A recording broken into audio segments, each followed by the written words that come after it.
Hola, ¿qué tal estás? Hoy es primer martes de mes, parece mentira que ya estamos en noviembre y como todos los primeros martes de mes estamos aquí en Relájate y Educa para responder en directo todas las preguntas que tengáis sobre educación, crianza, vida en familia. Así que vamos a empezar porque tenemos muchísimas preguntas hoy y, a ver, un segundito, y quiero contestar al mayor número de personas que sea posible. Como siempre preguntáis si estos vídeos se quedan grabados. Sí, se va a quedar grabado, podéis ver la grabación más adelante. ¿Y qué más preguntas solemos tener?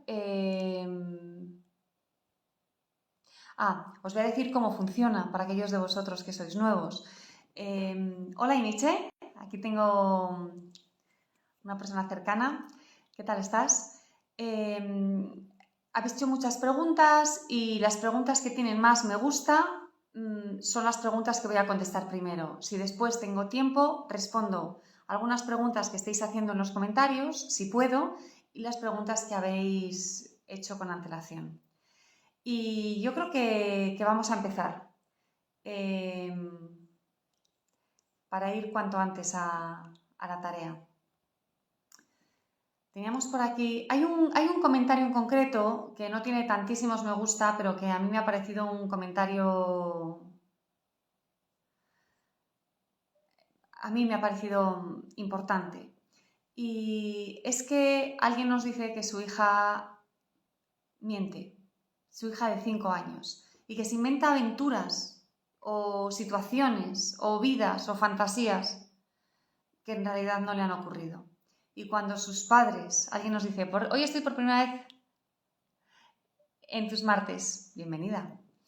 Cuando sus padres o algún adulto le dicen eso no es posible, eso no ha sido así, te lo estás inventando, la niña se enfada, patalea. Yo os voy a decir algo que probablemente no es lo que esta madre quiere oír, porque yo creo que lo que tú quieres oír es qué puedo hacer para que mi hija deje de mentir. Pero aquí hay que tener un poco de precaución. ¿Qué es la mentira? ¿Inventarme una fantasía es una mentira? ¿Pensar que estoy viviendo algo que en realidad no estoy viviendo y verbalizarlo es una mentira?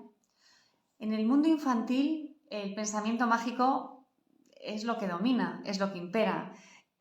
Para un niño, a veces el límite entre que el coche sea un objeto metálico o que el coche sea un ser casi real, esa línea, ese límite está muy desdibujado. Y muchas veces el coche metálico es un objeto para ellos, o un ser, es casi un ser con el que se pueden relacionar. Entonces yo pensaría, mi hija es una mentirosa o mi hija tiene una gran imaginación y con 5 años voy a honrar esa imaginación y esa fase en la que está. Yo creo que es importante aceptar que los niños están en fases del desarrollo que no son las nuestras y que tal vez que un niño se invente una fantasía no sea una mentira, sino que la línea que divide el mundo de lo real, de lo tangible, de lo más objetivo y el mundo fantasioso, esa línea no está muy bien dibujada. En cualquier caso, que en mi experiencia todo es percepción, la realidad objetiva no existe. Entonces, también pensar que las cosas ocurren de una manera, pero no, este no es el tema, perdóname, este no es el tema. Entonces, ¿yo qué haría con una niña de 5 años que se inventa situaciones que en realidad no ha vivido? Escucharla. Eso es todo lo que haría. No creo que una niña de 5 años que se inventa situaciones esté haciendo nada raro. Voy a pasar a la siguiente pregunta. Una pareja que se está separando y la niña de 3 años pidió el maquillaje a la madre y la madre le dijo que no y la niña le respondió, si no me compras el maquillaje me voy con mi padre, porque él sí que me lo compra. Y la madre además dice que seguro que su padre sí se lo comprará. No pasa nada si el padre toma decisiones diferentes a las tuyas. No pasa nada si los niños en familias separadas tienen 2 modelos, porque normalmente saben adaptarse a ambos modelos. No sé cómo serán vuestros hijos, pero los míos Se comportan de una manera cuando están conmigo, de otra manera en el colegio, de otra manera cuando están solo con sus amigos, de otra manera cuando están con los abuelos, de otra manera cuando se reúne una familia grande o de otra manera cuando están con adultos a los que no conocen mucho, pero sus padres les han invitado y tienen que estar ahí aguantando que los adultos les hagan preguntas y tienen que responder como si fueran niños buenos. ¿Qué quiero decir con esto? Quiero decir que los niños se adaptan a las situaciones. Y en los casos de familias separadas va a haber muchas veces, no siempre, pero muchas veces hay un modelo y unas decisiones en una casa y otro modelo y otras decisiones en otra casa. Y esto no tiene por qué ser perjudicial si ambos adultos están presentes, si ambos adultos cuidan, si ambos adultos tienen criterio, aunque sean criterios diferentes. Esto no tiene por qué ser malo para los niños, porque se van a adaptar a ambas cosas. Cuando esta niña dice, si no me compras el maquillaje me voy con mi padre, está utilizando un recurso que probablemente todos hemos usado alguna vez en la vida, que es el chantaje emocional. Estoy muy enfadada, no me das algo que quiero, voy a hacerte chantaje emocional con algo que sé que te va a doler mucho, que es, quiero más a papá que a ti, prefiero estar con él. ¿Qué hacemos en esos casos? Traducir lo que la niña está diciendo. La niña lo que dice es, estoy muy enfadada porque no me compras el maquillaje. ¿Y el adulto qué tiene que hacer? Aceptar el enfado del niño. Ya lo sé, entiendo que estés enfadada porque querías el maquillaje. Ya está, no hay por qué hacer más, pero hay que hacer este ejercicio de traducción. ¿Por qué es tan importante el ejercicio de traducción? Cuando los niños tienen emociones fuertes, cuando les decimos que no, como en este caso, cuando están frustrados por algo, cuando esperaban algo que no se cumple, cuando tienen emociones fuertes, usan palabras fuertes, usan herramientas fuertes. El chantaje emocional es una herramienta fuerte. Eso no significa que la niña se vaya a ir con su padre. Eso significa que cuando la niña esté con el padre le pedirá el maquillaje y el padre se lo comprará. Y que cuando la niña esté con la madre y la madre le diga que no a algo, la niña se enfadará y lo expresará de la manera en la que cree que va a hacer más daño, que es lo que hacemos todos hasta que decidimos no hacer daño, hasta que aprendemos a comunicarnos de otra manera. Entonces, tranquilidad. Vamos a bajar el volumen de este comentario de esta niña. Enfados grandes, herramientas grandes, ataques. El adulto, ¿qué tiene que hacer? Seguir siendo adulto y no tener miedo. No vas a perder el amor de tu hija por separarte, ni vas a perder el amor de tu hija por tomar decisiones distintas a las del padre. Mi recomendación, no caigas en ese chantaje emocional, porque eso va a pervertir muchísimo vuestra relación. Acepta que la niña cuando esté contigo va a estar frustrada porque le vas a decir que no a algunas cosas, pero va a ganar otras muchas cosas importantes para su vida y a ti te va a seguir queriendo porque eres su madre y te quiere. Así que calma, sin personalizar, ella solo está intentando que tú le compres ese maquillaje. No está intentando irse a vivir con el padre, que además no lo podría decidir porque solo tiene 3 añitos. Alguien nos pregunta que una profe de infantil, en Relájate y Educa, quiero que sepáis que tenemos muchísimos alumnos que son profes, que son maestros, psicólogos, pedagogos, psicopedagogos, y nos encanta teneros. Hay muchísimos maestros en concreto. Nos dice esta madre que tiene una niña de 2 años y medio, que es muy miedosa, es insegura, se asusta al ver a otros niños y le cuesta mucho empezar a jugar con ellos. Aquí hay una buena noticia, le cuesta mucho empezar con ellos, pero entiendo que a veces sí que consigue jugar con ellos. Y la madre tiene terror a escolarizarla. Yo trabajaría sobre todo eso, el terror a escolarizarla. No podemos proyectar nuestros miedos en nuestros hijos, porque cuando proyectamos nuestros miedos, nuestros hijos lo perciben, se los agarran y se los colocan dentro. Es como una profecía que se hace realidad. Entonces, vamos a cambiar este pensamiento de tengo terror a escolarizar a mi hija, vamos a cambiarlo por voy a reflexionar de manera racional, porque el terror es algo muy emocional. Voy a reflexionar de manera racional. ¿Está mi hija preparada para ir al colegio? ¿Va a ser una experiencia que le beneficie? ¿He encontrado el colegio que realmente le puede ayudar, en el que se va a sentir cómoda, en el que va a estar bien? A lo mejor un cole con pocos niños o un cole con pocas horas o solo 2 días a la semana. No lo sé, estoy haciendo un poco de lluvia de ideas. O, más bien al contrario, no la veo todavía preparada. Si no está preparada, puedo esperar, porque en este país, que no sé si la madre es española, la educación obligatoria todavía a los 2 años y medio no es. Entonces, si creo que la niña se va a beneficiar más de mi espera, voy a esperar. Hay una cosa que tendemos a hacer todos y es a considerar que muchas de las dificultades de nuestros hijos son definitivas. Que una niña de 2 años y medio todavía no esté preparada para relacionarse con otros niños, sobre todo entiendo que son niños con los que no tienen una relación muy íntima, no son hermanos, no son primos, no son amigos súper íntimos que estén mucho por casa. Que una niña le cueste relacionarse así no es raro, ocurre con muchísima frecuencia. Somos nosotros o la sociedad quien ha creado entornos que fuerzan a los niños a tener esta socialización desde edades muy tempranas. ¿Por qué? Porque nosotros no les podemos cuidar, no es por otra razón. Si nosotros les pudiéramos cuidar, probablemente les escolarizaríamos en general más tarde a todos. Entonces yo te diría, no te preocupes por la niña, dale su tiempo. Si puedes, aunque aquí nos dice que no, pero os lo digo a todos, si puedes inventarte otras oportunidades para que empiece a tener algún niño cerca, adelante, inténtalo. Hay bibliotecas que organizan actividades lúdicas para niños los fines de semana, a lo mejor en el parque que esta niña no quiere, pero tal vez alguna vez puede haber un juego paralelo. Dales tiempo, no hay ninguna prisa. Tiene 2 años y medio, está sin hacerse. Calma. Y si necesitas escolarizarla de manera racional, busca un centro que se adecue a las necesidades de tu hija. Y si no lo necesitas, calma, déjale que madure un poco y trabaja tu terror. Porque si tú hablas de terror, aunque lo has entrecomillado, hay un pensamiento que se identifica con ese terror. Y eso no te va a ayudar, porque el miedo es paralizante. Y aquí lo que queremos es utilizar la inteligencia intuitiva, qué es lo que estás intuyendo sobre tu hija, y después la inteligencia racional. Y a partir de ahí podrás sacar una conclusión. Decidme si me seguís, decidme si vais siguiendo mi discurso, por favor.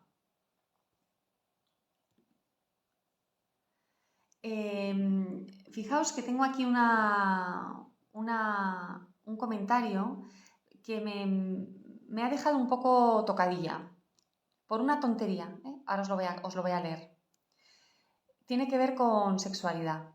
Nos cuenta una madre que 3 niños de 5 años se metieron en el baño del colegio y jugaron. Uno le chupó el pene al otro y el otro le puso la lengua en el ano a otro. El tercero solo miraba. Y la madre nos dice, digo a mi hijo que no haga esto porque son prácticas de adultos. Mirad, los niños exploran.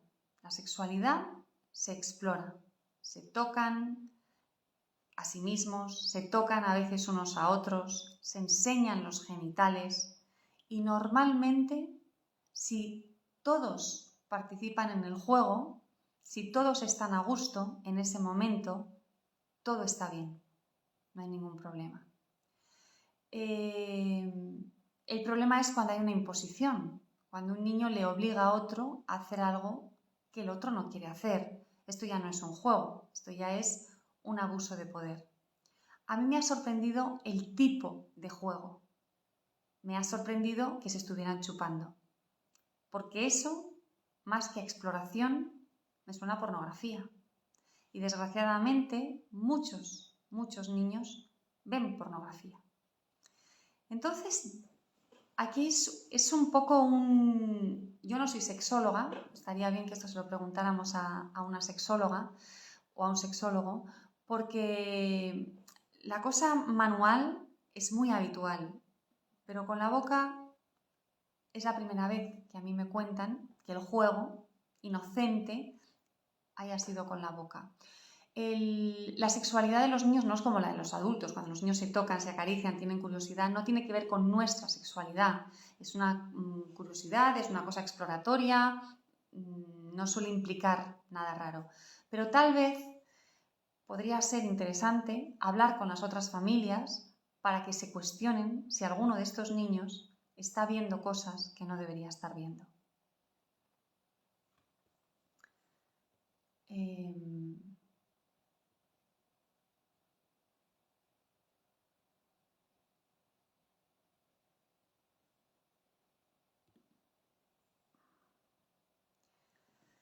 Un niño de 6 años quiere jugar con otros niños y todos le dicen que no. Y cuando van al parque, a veces pasa lo mismo en alguna ocasión. ¿Cómo lo gestiono?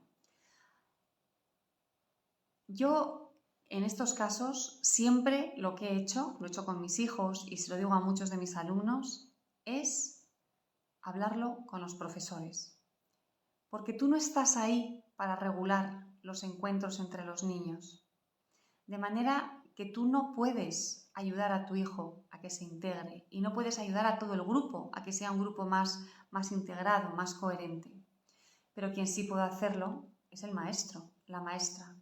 Entonces, mi recomendación es que siempre que se pueda, se hable con los maestros y que los maestros ayuden a estos niños a estar integrados. En uno de los colegios de mis hijos, nosotros hemos cambiado varias veces de país y han estado en varios colegios, había una frase que era "Everybody's welcome", y lo decían las profes todo el rato, "Everybody's welcome", todo el mundo es bienvenido, todo el mundo es bienvenido.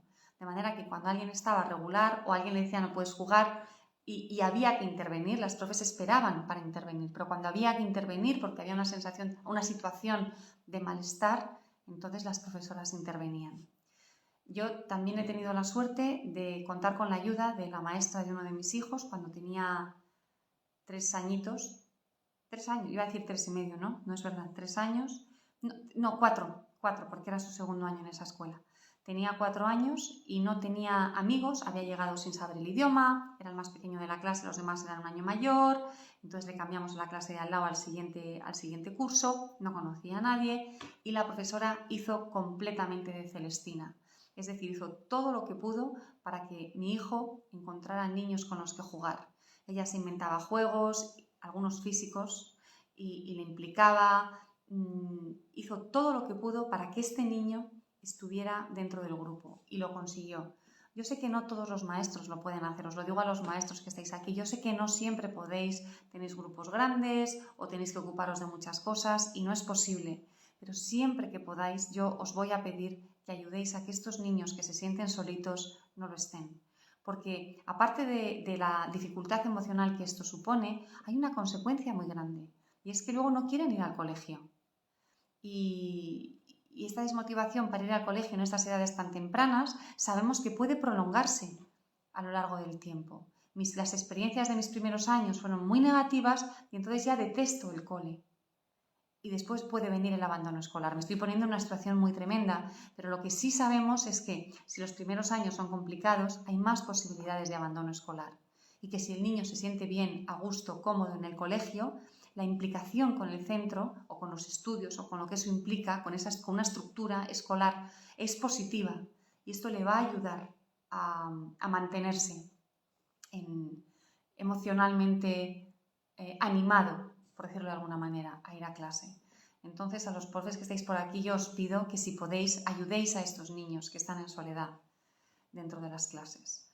Es muy difícil que un niño al que le dicen que no sepa gestionar cómo hacerlo de otra manera. Pero os voy a decir que la mejor manera que nosotros tenemos en Relájate y Educa para enseñarles habilidades sociales, porque a lo mejor le falta alguna habilidad social, es con muñecos. La jirafa y el oso. Y la jirafa y el oso tienen un encuentro.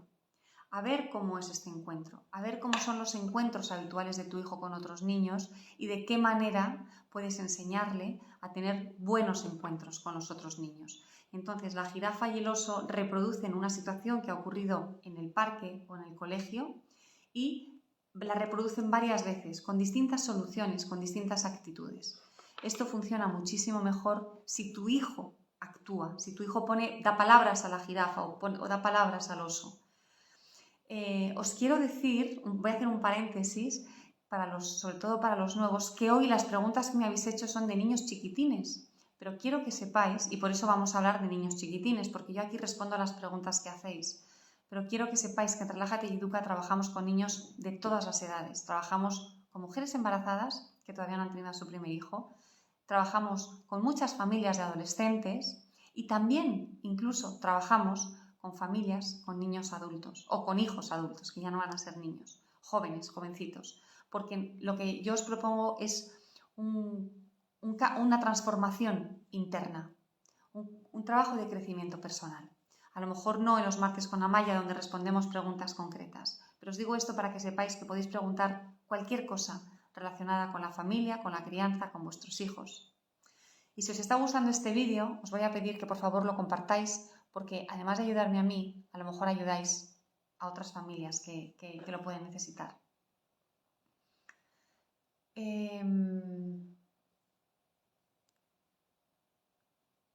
Mirad, aquí, hablando de lo que al vuelo de lo que acabo de decir, Blanca nos habla de un chaval de 15 años y me dice, me está retando y me gana. Todo lo que le digo es no y todo lo que le mando es lo contrario. Mirad, los adolescentes tienen por naturaleza que oponerse a nosotros. Y la razón es muy sencilla. El cordón umbilical todavía no lo han cortado del todo y lo tienen que cortar. ¿Cómo se puede uno separar de las personas que han influido más en su vida, a las que ha idealizado, a las que más quiere probablemente todavía, a las que lo han sido todo para él? Solo hay una manera, que es desvalorizar. Todo el valor que tú tenías antes, ahora no lo tienes. Si antes eras inteligente, ahora eres tonta. Si antes eras divertida, ahora me da vergüenza lo que dices. Si antes eras guapa, ahora eres fea. Si antes te seguía, ahora lo que quiero es no seguirte. Porque ¿qué ocurre? Ocurre que el niño tiene que independizarse, tiene que convertirse en una persona distinta a ti. Y si te da la razón, si te sigue, vuelve a estar en ese nido contigo, en ese vínculo. Y su cerebro no le deja, no puede estar en este vínculo, no puede estar aquí dentro. Tiene que irse. Y para irse no puede resultar atractivo, ni razonable, ni aceptable nada de lo que nosotros digamos. Entonces, ¿qué hacemos en esta situación? Lo que hacemos es tener normas pocas, solo para las cosas importantes, pero que sean muy claras. Que sean no normas, sino una muralla que no se pueda atravesar. Y en lo demás hay que ser muy flexible. Y yo sé que en muchas familias con adolescentes hay problemas con el orden, por ejemplo. Es que tiene la habitación fatal, es un desastre. Bueno, no se hace la cama, deja la ropa por ahí. Bueno, pues a lo mejor tienes que negociar un día a la semana la habitación ordenada, los domingos antes de las 2 de la tarde. Pero lunes, martes, miércoles, jueves, viernes y sábado, la habitación es tan horrible que es mejor que no entres. Nos dice Maribel al vuelo de esto que su hijo de 13 años está muy agresivo y no le respeta. Cuando hablamos de agresividad hay que tener cuidado, porque una cosa es decir, mamá, déjame en paz, y otra cosa es, te pego, o te insulto, o te escupo. Entonces, mamá, déjame en paz, y me voy a mi cuarto y a lo mejor doy un portazo, eso más o menos lo podemos tolerar en la adolescencia. Mamá, te escupo, te insulto con mucha virulencia, intento agredirte o me tengo que contener para no agredirte, ahí necesitamos ayuda. Ahí tenéis que ir a un terapeuta. En España la edad de responsabilidad legal son los 14 años. Entonces un niño de 13 está ahí en las puertas. ¿Por qué os digo esto? Porque si un niño de 14, que en España tiene responsabilidad legal, agrede físicamente a alguien, a un adulto, y viene la policía, a este niño se lo pueden llevar a un centro. Y no queremos que ocurra eso. Eso es devastador para el niño y para la familia. Así que en estos casos yo os animo a que pidáis ayuda cuanto antes. Entonces tenéis que saber, ¿estamos en una situación de riesgo para el chaval y para la familia? ¿O está con una conducta que es habitual en un niño de 13 años, de 15 años? Una conducta desafiante, una conducta de rechazo a los padres, pero la vida, su vida, sigue siendo una vida más o menos ordenada, más o menos estructurada, más o menos llevadera. Estudia o trabaja, ninguno de los dos, ni de 13 ni de 15 pueden trabajar. Estudia, es responsable, tiene amigos, sabe relacionarse con otras personas. Y con los adolescentes os voy a decir otra cosa. Cuando un adolescente está bien fuera de casa, Y cuando digo bien, no digo que se esté divirtiendo y emborrachándose, sino que está bien, que se sabe relacionar, que es un tío o una tía leal, que tiene amigos, que sabe hablar con los adultos, que se sabe manejar. Y en casa las cosas son difíciles, lo normal es que no nos tengamos que preocupar. Porque lo que ocurre en casa es por este proceso de separación tan fuerte y porque toda la dificultad que tienen, que es mucha, aparece en casa, pero lo normal es que cuando se haya desaparecido, cuando se haya terminado este proceso tan turbulento, lo que quede es la persona que está fuera. Porque fuera no es hijo y dentro tiene que dejar de ser hijo. Entonces, cuando deje de ser tan hijo tuyo, y será lo de fuera. Así que cuando los niños están bien fuera de casa, normalmente las cosas van a ir bien, aunque la convivencia sea muy complicada, que sé que puede ser muy complicada. Yo, para los que no me conocéis bien, os diré que ahora tengo un hijo de 15, una niña de 13 y una niña de 11. Voy a pasar a otra pregunta.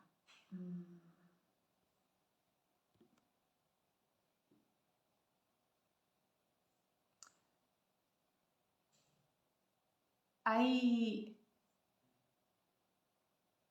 alguien que nos pregunta por los celos y es una pregunta, es algo que en todos los directos que hago, en todos, varias personas sacan a colación el tema de los celos. Los celos son uno de los conflictos más duros en las familias. Son duros para los padres, es muy difícil de gestionar y de ver. Y son muy duros para los niños. Son duros para el niño que recibe la agresión del hermano celoso. A veces es recíproco, ¿no? A veces yo soy el celoso y te agredo y a veces el otro es el celoso y agrede al anterior.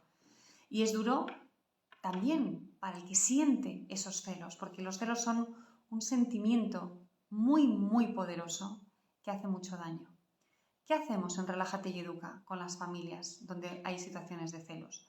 Pues el primer curso que yo hice se llama No más peleas entre hermanos, compañeros, no enemigos.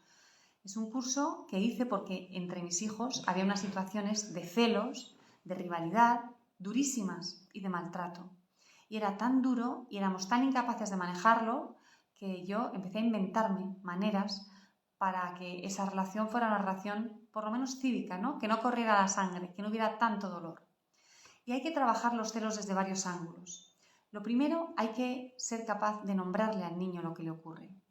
Que es decirle, tienes celos, pero tienes celos no como un reproche, no para que se sienta culpable, no para que deje de tenerlos solo porque yo se lo digo, no como una bola que le lanzo, no, sino para que comprenda de dónde viene este malestar. ¿Y cómo le decimos a un niño tienes celos en un lenguaje que pueda entender?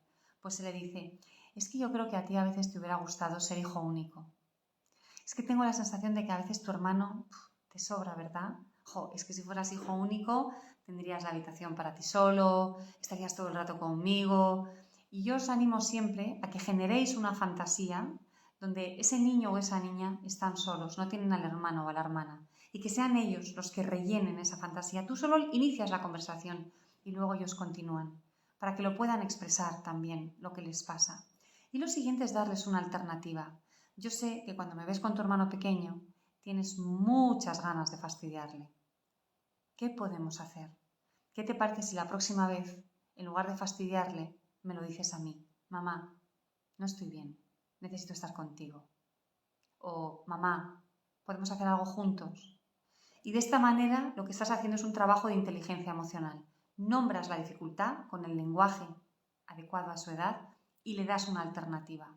En realidad hay que trabajar muchísimas otras cosas, hay que trabajar el amor incondicional, hay que fortalecer la autoestima de cada uno de ellos, hay que mirarles en función de las fortalezas, hay que asegurarse de que cada uno de ellos se sienta amado de manera única, sin comparaciones, sin competiciones. Por ejemplo, os voy a poner un ejemplo que muchas veces cuando un niño nos dice ¿a quién quieres más, a mi hermano o a mí? Nosotros respondemos, a los dos. ¿Qué dibujo te gusta más, el de Pedro o el mío? Me gustan los dos. Bueno, es que yo no quiero que mi dibujo te guste tanto como el de Pedro. Pedro es mi rival. No quiero que me quieras tanto como a mi hermano. Nadie quiere que le quieran tanto como al de al lado. Yo quiero que a mí me quieras de manera única y quiero que mi dibujo sea súper especial para ti. Y si es igual que el de Pedro, ya no es súper especial. Entonces, ¿qué hacemos en estos casos? En lugar de responder a su pregunta, ¿qué dibujo me gusta más? No.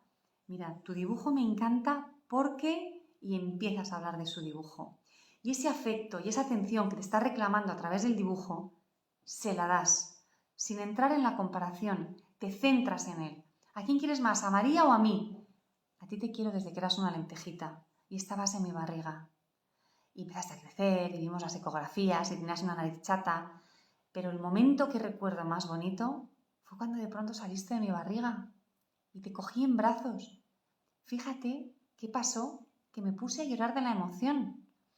Y la médico que me atendía me dijo, pero no llores, mujer, que la niña está bien. Y entonces lo que haces es darle el amor que necesita. Así que cuidado con los celos, dadles a ambos amor incondicional, nada de competir, nunca jamás comparéis a dos hermanos y haced el trabajo de inteligencia emocional que os he dicho antes. De todos modos, este es un trabajo largo, es goteo, goteo. Y nunca, cuando intervengáis en una discusión, lo hagáis diciendo tú tienes razón y tú no tienes razón, porque con eso lo que estamos alimentando son precisamente los celos que queremos que no existan.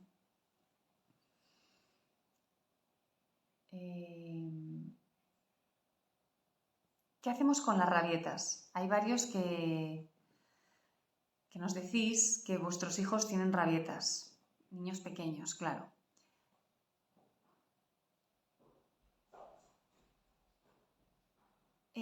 Perdonad, que estaba leyendo. Esta madre en concreto, pero cada uno tendréis una modalidad de rabietas, porque hay rabietas de muchas modalidades, nos dice que la niña tiene la rabieta cuando no le dejan hacer algo y que son rabietas muy largas y que no permite ni los abrazos, ni hablar con ella, nada. Mirad, cuando venís a mí, muchas veces es porque hay un problema al final del camino. ¿Veis? No sé si los que me estáis viendo, veis aquí, al final de esta pluma estilográfica, veis aquí la rabieta, es la parte verde. Pero a mí me gusta resolver el problema desde el inicio de la situación. Luego vamos a hablar de las rabietas, pero primero vamos a hablar de lo que provoca esa rabieta, porque es lo más importante. Lo demás es apagar fuegos, coger una manguera y apagar fuegos, pero no queremos tener que apagar fuegos o queremos tener que apagar pocos. Lo importante es que se produzcan pocas situaciones que requieran estas intervenciones, pocas situaciones de fuego. Entonces, en concreto esta madre que nos habla de las rabietas nos dice que la niña las tiene cuando le dicen que no a algo que es inviable en ese momento. Y qué suerte tiene esta niña de que sus padres le digan que no, porque es importantísimo que los niños escuchen el no. Cuando yo escucho un no, también me enrabieto. No lo voy a manifestar como una niña de 4 años, 20 minutos llorando, pero yo también me frustro, me enfado, me decepciono. Si yo me enamoro de alguien y me dice que no, voy a sufrir. Si yo quiero un ascenso o una subida de salario y me dicen que no, voy a sufrir. Si voy al banco a pedir un crédito y me dicen que no, voy a sufrir. Entonces vamos a aceptar que nuestros hijos van a sufrir cuando se les dice que no. Lo que pasa es que para nosotros la expresión de ese sufrimiento es intolerable porque es un lloro que nos hace daño. Pero vamos a aceptar que nuestros hijos van a sufrir, que tienen que sufrir, que se van a frustrar y que van a expresar esta frustración como puedan. Y ahora vamos al origen de estas situaciones difíciles. Estas situaciones difíciles muchísimas veces, en muchísimos casos, se resuelven teniendo una estructura muy clara en la familia. Las estructuras son uno de los pilares fundamentales en Relájate y Educa, en toda mi pedagogía, porque veo que muchos de nosotros no las tenemos. ¿Y a qué me refiero con esto? Me refiero a que haya unas pautas claras, sólidas, que todos conozcáis en la casa y que sean muy inamovibles. Voy a empezar con algo que todos vosotros o casi todos usáis en la familia, las pantallas. Si yo hoy le dejo a mi hijo 20 minutos de pantalla, mañana le dejo 1 hora, al día siguiente no le dejo nada, ¿este niño qué va a hacer?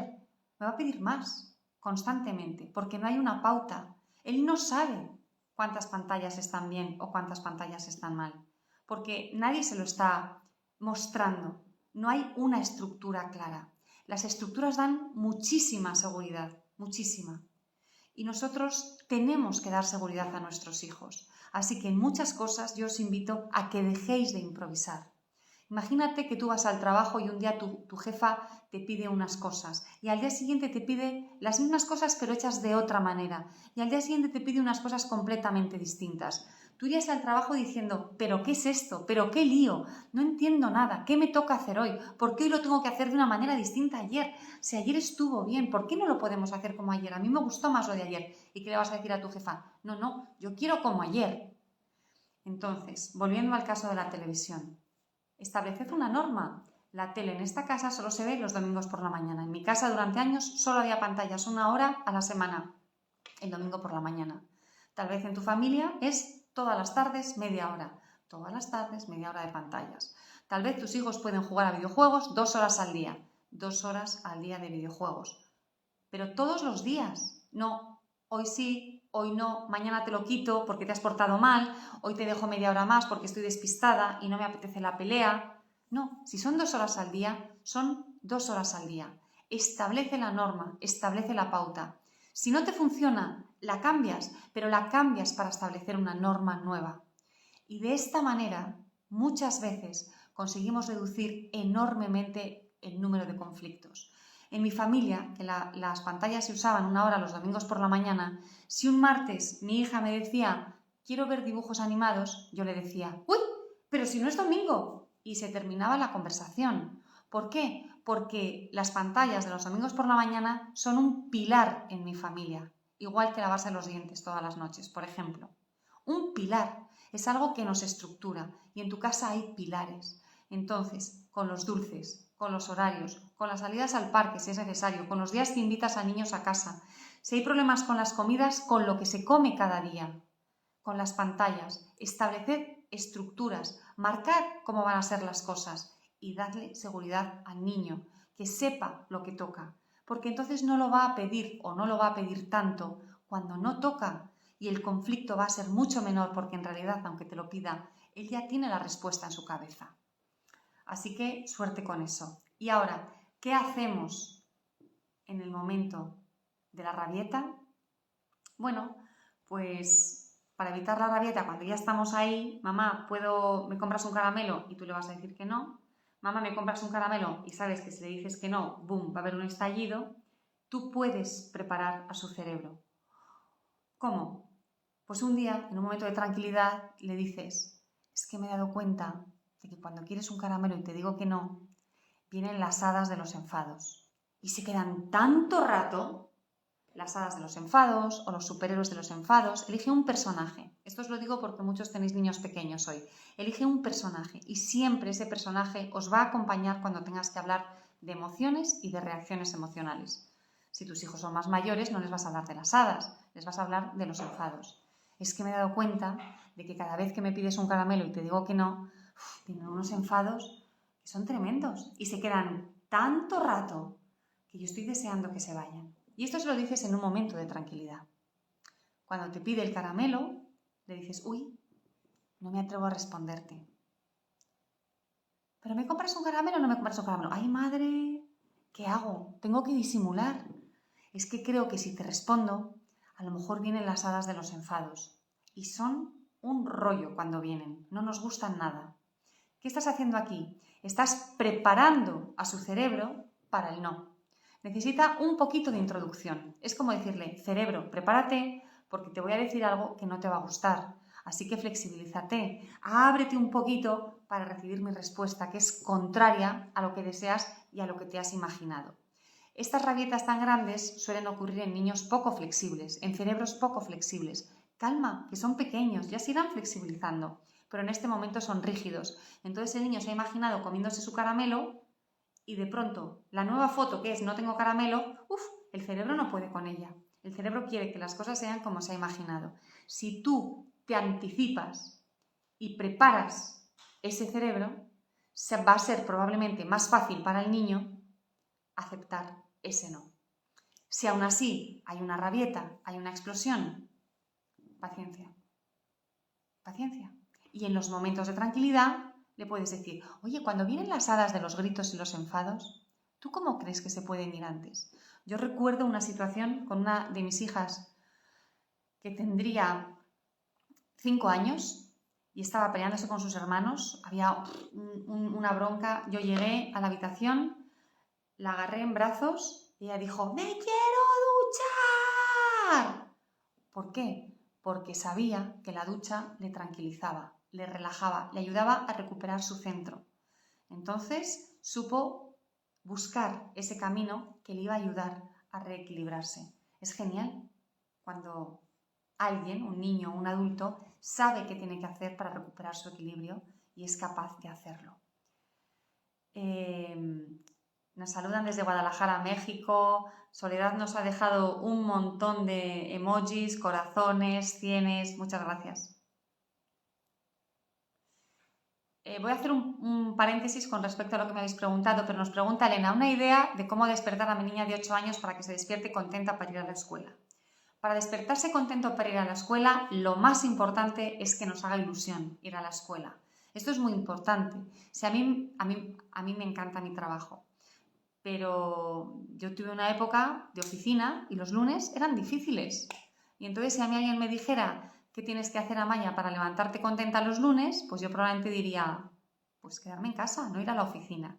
Entonces, la relación de la niña con la escuela es la que es. E incluso cuando es buena, a muchos niños, igual que a muchos adultos que están bien en sus trabajos, pero la transición de estar en casita a tener que levantarme e ir al cole o ir al trabajo, pues se me hace muy pesada. Aunque cuando estoy allí ya todo va bien porque hago clic y cambio mi mentalidad, mi estado mental, pero esa transición es como, ay, no quiero, qué pereza, no me apetece. Os ha pasado a casi todos los que estáis aquí, o sea que es lo natural.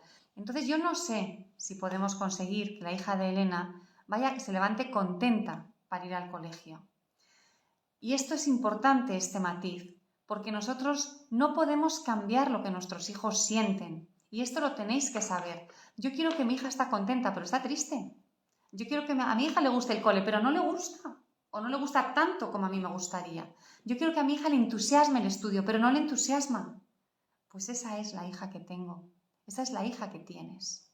Entonces, como no podemos cambiar lo que sienten, vamos a ver cómo le hacemos más fáciles las mañanas a esta niña, pero siempre aceptando que no le gusta, a lo mejor, o le cuesta levantarse por las mañanas para ir al cole. Y eso es lo primero que yo le diría. Lo que yo le diría el día anterior es, ya sé que mañana te va a costar levantarte. Es que yo creo que ir al cole te cuesta mucho. Este es el primer trabajo en inteligencia emocional, nombrar la dificultad.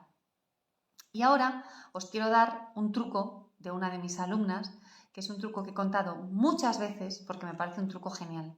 En Relájate y Educa os animamos muchas veces a que hagáis un masaje pizza a vuestros hijos, a los niños a los que les cuesta relajarse, a los niños con los que os falta contacto físico, a los niños que no se duermen bien por la noche o que tienen mucha tensión dentro. Entonces tumbáis, el niño se tumba y es la masa de la pizza. Entonces lo amasáis de la cabeza a los pies, le dais la vuelta por detrás, le amasáis, lo untáis de aceite y le colocáis los ingredientes. Hay niños a los que hay que hacérselo de manera más vigorosa porque tienen mucha tensión y les ayuda a soltarla. Hay niños a los que hay que hacérselo con mucha suavidad. Tú tendrás que detectar si a tu hijo le gusta o no y cómo, de una manera más vigorosa, de una manera más suave. Hay niños que no toleran las caricias porque son extremadamente sensibles, entonces esos hay que hacerlos apoyando la mano, si les gusta, por supuesto. Y mi alumna, Bego, me escribe un día y me dice, Amaya, las noches, el momento de irse a la cama ha cambiado radicalmente en casa, porque empecé a hacerles el masaje pizza y les encantó. Ella tiene 2 hijos.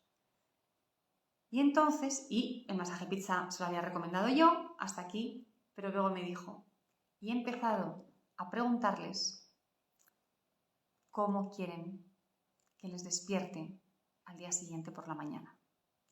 Y me dicen, de unicornio, de nube, de lentejas. Y a mí me hace mucha gracia, porque no sé cómo se hace un masaje de unicornio, o de nube, o de lentejas. Y claro, mi alumna tampoco. Pero los niños se acostaban contentos con su masaje y se levantaban contentos, pensando, a ver cómo me despierta mi madre hoy, de lentejas o de unicornio.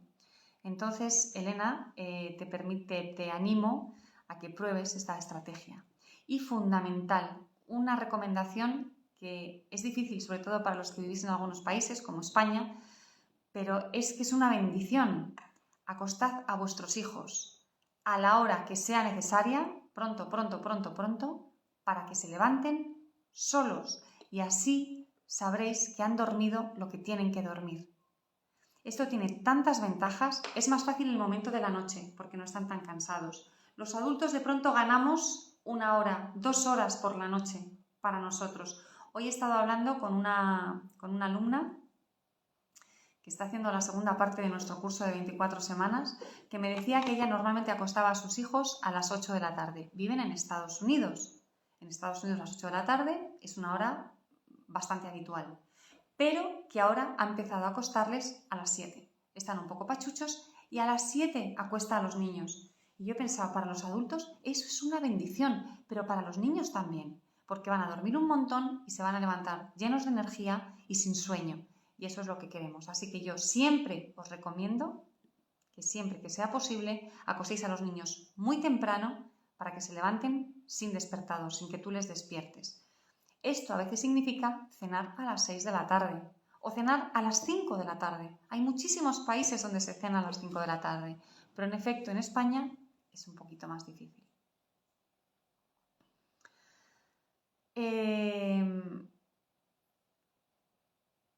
A ver, voy a otro mensaje.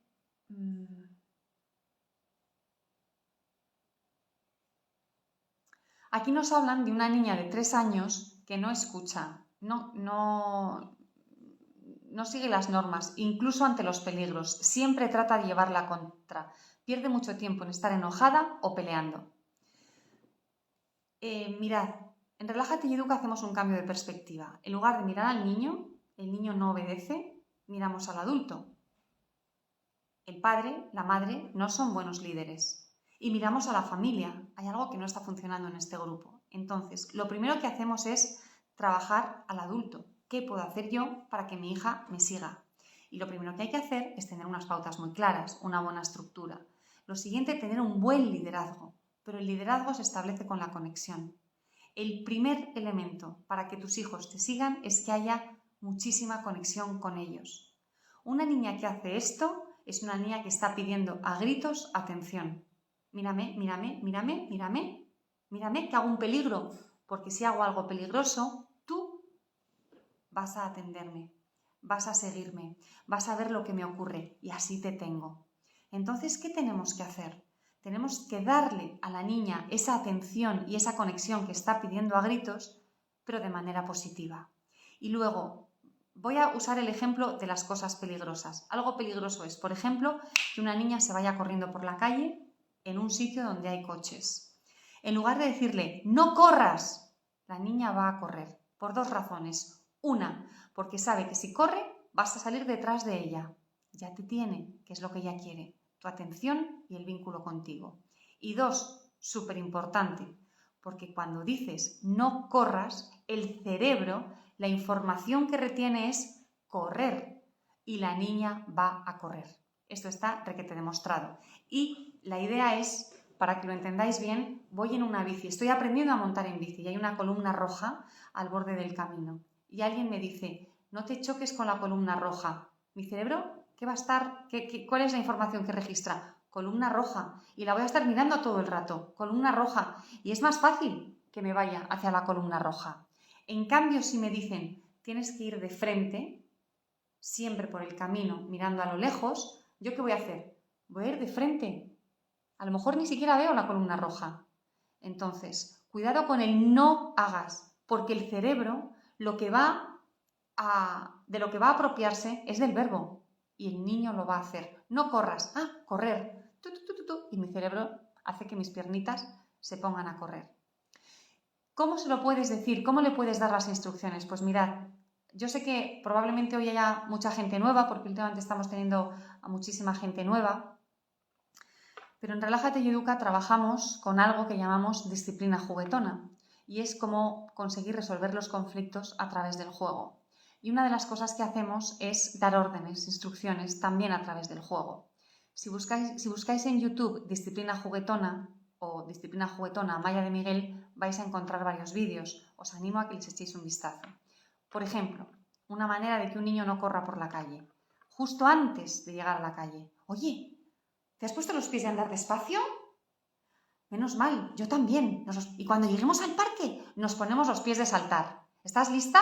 ¡Hala! Tenemos los pies de andar despacio, tenemos los pies de andar despacio. Y transformas todo ese camino, que antes era un camino peligroso, porque la niña se iba corriendo, en un juego. Y de esta manera la tienes ahí anclada, tú eres el ancla, y has transformado todo ese recorrido, que antes era un recorrido de no hagas, quieta, que te he dicho, aquí a mi lado, no volvemos a ir al parque, amenazas, gritos, miedo, en un camino de juego a tu lado, con tu conexión. Todos vais a ganar y la niña probablemente no se va a ir corriendo.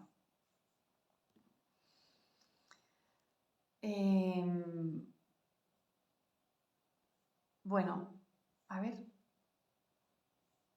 Voy a aprovechar los últimos minutos que nos quedan para leer algunos de los comentarios que me habéis dejado en Facebook y en Instagram.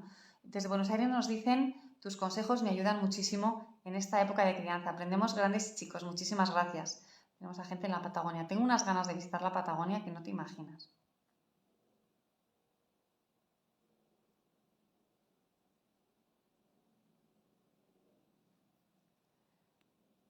Montreal, Canadá.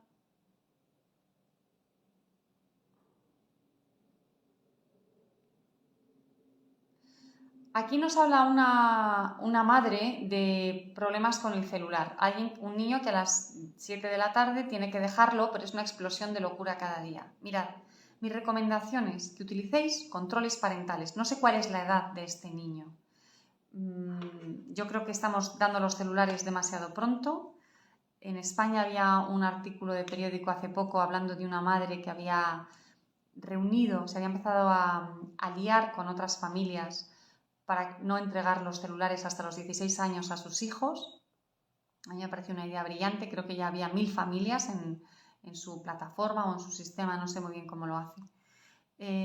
Damos los celulares muy pronto. Entonces, cuanto más tarde, mejor. Y los niños no han nacido con el derecho a tener un celular, ¿no? Que parece que es un derecho, ¿no? Tienen el derecho a la educación, el derecho a tener un techo, el derecho a estar sanos, alimentados y derecho a tener un celular.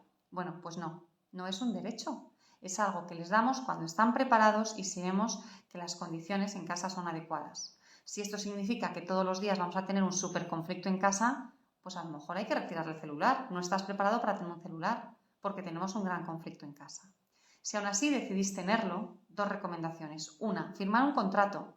Buscad en internet, contrato para el primer celular de mi hijo. Hay muchos. Elegid uno que os guste, que lo modificáis, lo que necesitéis, añadís, ponéis, quitáis y lo firmáis, el niño y vosotros. Y lo colocáis en un lugar visible de la casa, en el frigorífico, por ejemplo.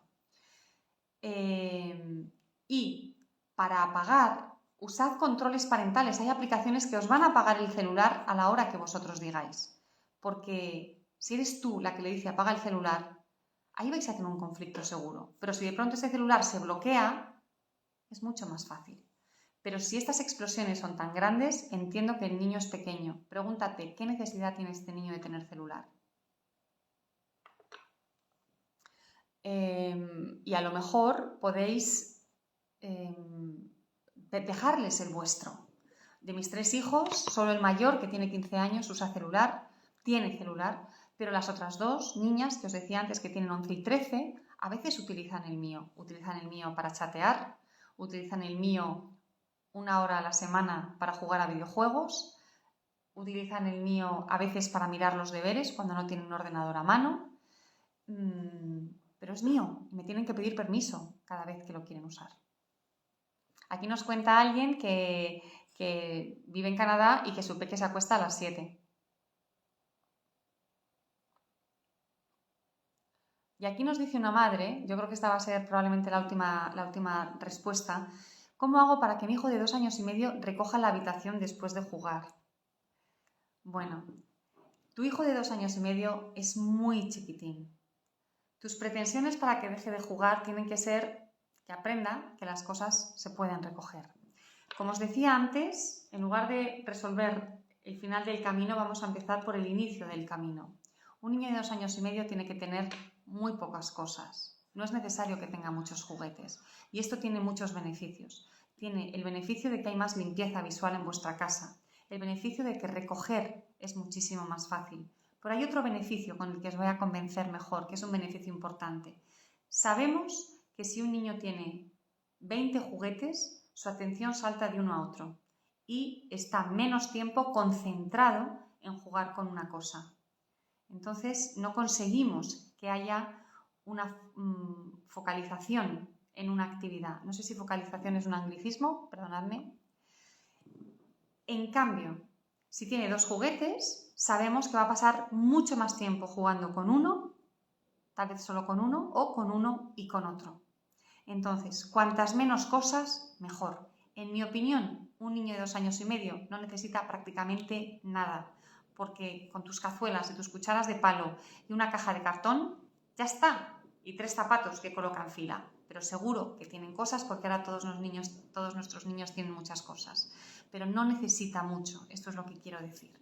Si no necesita mucho, es mucho más fácil recoger si hay pocas cosas. Y con un niño de 2 años y medio, que está en esta fase de pensamiento mágico que hablábamos al principio del directo, de las fases de pensamiento mágico de los niños, el juguete es algo animado, ¿no?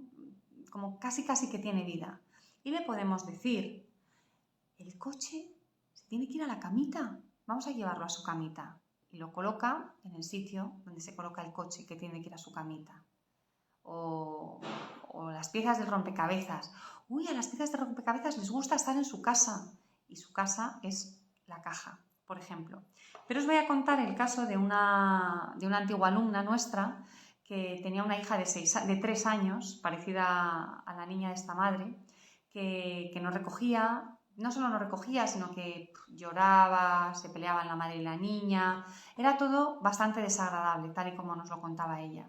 Y entonces yo le dije que empezaran a recoger con música. Es algo que muchos de mis alumnos utilizan y les recomendé que pusieran música cuando estaban recogiendo y cuando se parara la música, el que tuviera un objeto en la mano, un juguete, para recoger, tenía que hacer algo, darle un beso al otro, saltar a la pata coja, cantar una canción, aplaudir 3 veces.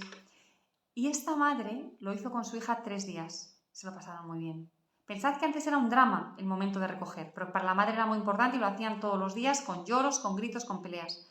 3 días hicieron lo de la música. Y el 4.º día, la madre se encontró a su hija recogiendo sola. ¿Por qué? Porque la asociación emocional con respecto al hecho de recoger había cambiado completamente. Había dado un giro de 180 grados. De ser algo negativo, de separación, de distancia con respecto a mi madre, de broncas, de discusión, de enfrentamiento, había sido algo de vínculo, conexión, divertido, emociones positivas. Y entonces recoger era guay, recoger era algo divertido. Y la niña al 4.º día se fue a recoger ella sola. Esta es la disciplina juguetona, es cambiar la percepción y cambiar nuestra postura. Mi postura, mi mentalidad. ¿Cómo puedo en los momentos más difíciles del día a día mantener el vínculo y la conexión activos, que funcionen? Amor viscoso. No sé si el domingo voy a dar una charla TEDx.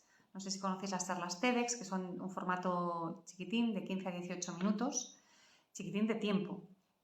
Pero algunas son súper potentes. Yo espero que la mía también os parezca potente. Y vamos a hablar de amor viscoso, ese amor espeso del que hablamos en Relájate y Educa, que se nota y que se nota sobre todo en estos momentos de dificultad. Cuando hay una dificultad es fundamental, ese es el momento, es la oportunidad que tenemos para utilizar el amor viscoso. Porque cuando estamos todos dándonos besitos, ahí el amor claro que está y es genial que esté.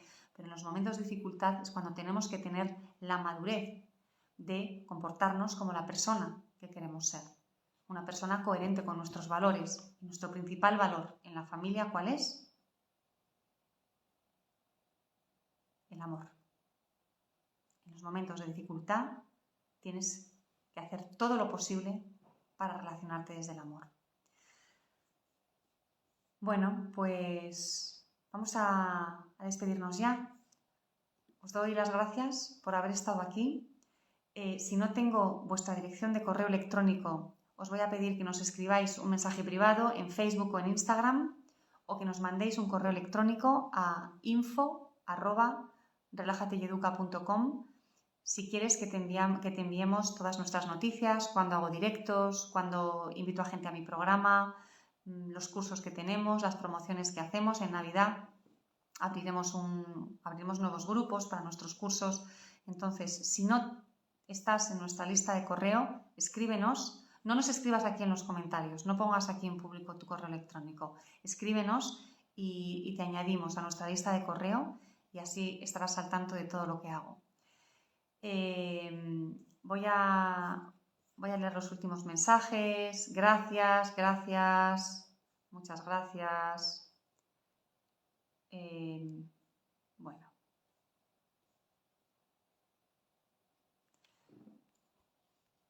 A ver, por aquí. Pues gracias por los corazones, los besos. Muchísimas gracias a vosotros. Y espero que nos sigamos viendo por aquí en Relájate y Educa. Bienvenidos a los nuevos y hola de nuevo a quienes estáis aquí casi todos los primeros martes de mes. Os mando un beso muy fuerte, que estéis muy bien y nos seguimos viendo aquí en Relájate y Educa. Adiós.